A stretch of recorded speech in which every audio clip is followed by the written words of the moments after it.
Hey guys, thanks for stopping in on my day today. Now you may have noticed a change in quality. Hopefully it's for the better. Maybe it's not, but we're hoping it is. It may be audio wise, it may be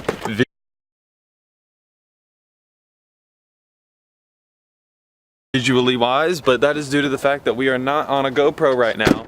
We are on a Canon Rebel T3i, and I'm very excited to see what this camera has to offer and see where it's going to bring the channel. But today is not a day that we are talking about the camera or the fact that we are in the middle of absolute nowhere.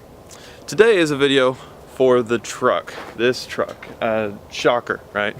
Not like every other video has been about this. I feel like a lot of people in the audience, due to the fact that they clicked on this video, they probably are interested in diesel trucks in some way, and they probably care about what I have to say about it. What I want to talk about is essential mods for a diesel truck and pretty much horsepower gains, okay? If you're going to do horsepower gains, there are ways to go about it. Diesel trucks are very different than gas trucks or gas cars, where pretty much you can just slap something on there and boom, horsepower gain. There are mods that, yeah, you can slap on a diesel truck and then boom, it's all good, like a cool air intake. Yeah, you might get a little bit of power, but diesel trucks are regulated from the factory. Now, I've mentioned this in videos, you probably already know. Due to EPA standards, the EGR and DEF. EGR, exhaust gas recirculation. Exhaust gas recirculation is whenever the exhaust gases are put back into the air intake of the engine, right? What that does is, that's not good, and it reburns exhaust gas. That needs to be taken away, so that's where deletes come in, and we delete the EGR. There's DEF, diesel exhaust fluid, to clean your exhaust and make sure that it doesn't roll coal. So if we delete those, we're not recirculating exhaust gases and we're burning cleaner air. There's a horsepower gain right there. If we delete the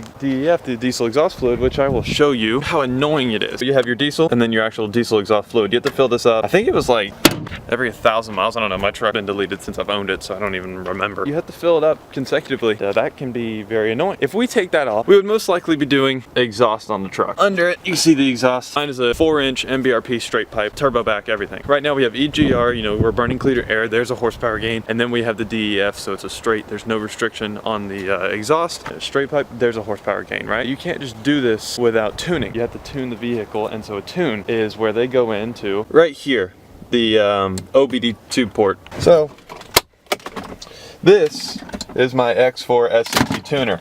How they do it is they upload a tune to that. So how they would do that is they would upload a tune to that, put it into the OBD2 port, and tune the vehicle. Tune it to know that it's been deleted from the EGR and DPF. And also you can do stuff in there like turn up the fuel, turn up the air, turn up the turbo, to make a lot of reasons why it would make more power. There's a horsepower gain. So all three of these is a massive horsepower gain. With this truck on a hot tune, and that's one of the bigger tunes, it can be with a tune and the deletes. This truck, specifically the 6.7 Power Stroke 2011 with a custom tune, can be 180 horsepower over stock. That's a massive horsepower. That's not even including other things. The two ways to make horsepower are better air, better fuel. Modifications like a cool air intake, increasing the airflow. Probably won't be a huge amount of horsepower gain, but there's going to be some horsepower gain there because you're increasing the airflow and you're giving a better quality of air to the engine. The other thing is like a fast fuel system. Now, I will show you on this truck, in there somewhere, right there, factory fuel system. There's a thing called a fast fuel system. There's also one done by a company called AirDog. A fast fuel system is a secondary filter that goes connected to your stock filter. What that does is it increases the amount of fuel going through the engine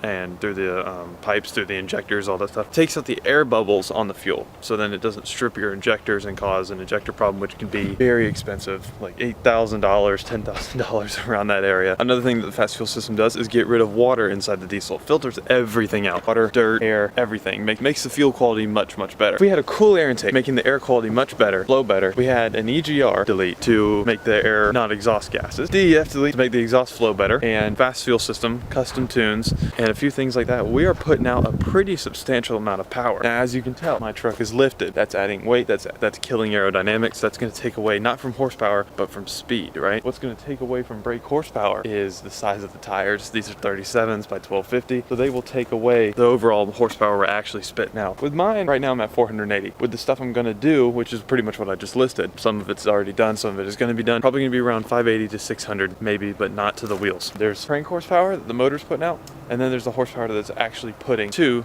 the wheels. I will not be putting out 600 to the wheels, but I might be able to get up to 600 cranked. And that's just with a few modifications that we talked to Graves Diesel in Middleburg about, and more to come. So eventually we will be very high horsepower, but the thing is, we are lifted, and there's something missing down there that makes sure that a lifted truck doesn't break with all that extra power, and that would be traction bars. So we have a set of traction bars, 68-inch WhirleyFab traction bars coming for this truck, and they are in a very certain powder coat color. So my advice to you is to subscribe below, that little notification bell, so you can see the interesting things that are going on with this truck, because it is not just horsepower mods or anything like that. It's going to be traction bars and big things that I'm not going to disclose at this time. But in order to see, there's going to be a traction bar video, and in order to see what color that's going to be, we'll go ahead and subscribe and see. So that's just a quick little run over if you are wanting to do minor things on your diesel truck and you want to mod it, but you don't want to do something crazy and destroy it. You can watch this video and see. Those are diesel horsepower gain. Now there are other things that I'm not mentioning, like a giant turbo injectors, you know, monstrous things, boring out, I mean, the porting stuff. I mean, there's stuff like that I'm not mentioning, of course, because those are where you get into like $4 grand of modification. And I wanted to keep it reasonable and pretty affordable in what we're doing. Byproducts of this: rolling coal, sound, happiness. Money can't buy happiness, but I've never seen anybody not smile while in a diesel truck that's modified. So